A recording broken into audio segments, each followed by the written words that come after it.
নমস্কার বন্ধুরা, আশা করছি আপনারা সবাই ভালো আছেন। আমি সোমা বলছি। আমি এখন কড়াই মাশরুম করে দেখাবো। তার জন্য এখানে মাশরুম আমি সেদ্ধ করে রেখেছি, একটু লবণ জলে একটু সেদ্ধ করে রেখেছি। লাগবে পেঁয়াজ কুচি, এখানে আছে টমেটো, আদা, রসুন একসঙ্গে আমি বেটে নিয়েছি। লাগছে ক্যাপসিকাম কুচোনো। আমি এখানে কড়াই মাশরুমের মশলাটা তৈরি করে রেখেছি।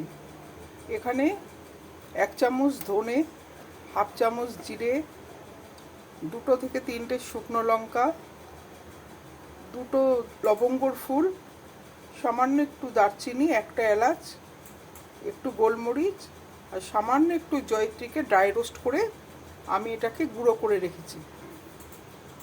রান্নাটা সাদা তেলে হবে। আর আপনার লাস্টে লাগবে গরম মশলা গুঁড়ো, কসুরি মেথি আর ক্রিম, ফ্রেশ ক্রিম। তাহলে আমি রান্নাটা শুরু করছি। আমি আশা করব আপনারা রান্নাটার প্রথম থেকে শেষ অবধি থাকুন। এখানে সাদা তেল দিয়ে দিলাম। এবার আমি মাশরুমগুলোকে ভাজবো।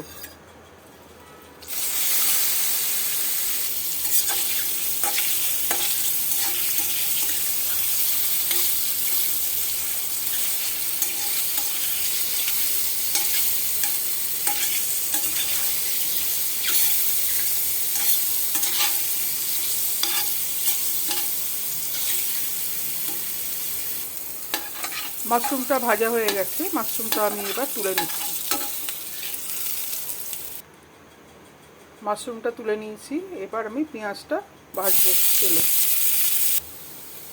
পেঁয়াজটা ভাজা হয়ে গেছে। এবার টমেটো, আদা, রসুন বাটাটা দিয়ে দিচ্ছি। এই সময় আমি হলুদ, লবণ দিয়ে দিলাম। টমেটোটা ভালো করে কষাতে হবে।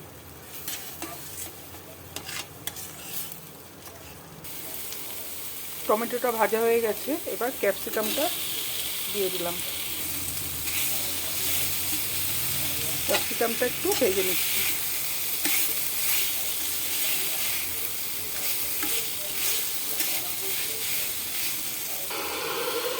সামান্য একটু জল দিয়ে দিচ্ছি।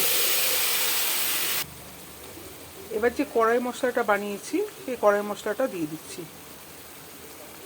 ভাজা মাশরুমটাও দিয়ে দিচ্ছি।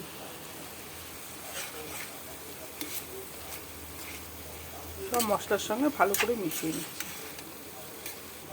এবার গরম মশলা গুঁড়ো, কসুরি মেথি দিয়ে দিলাম, ক্রিম দিয়ে দিলাম।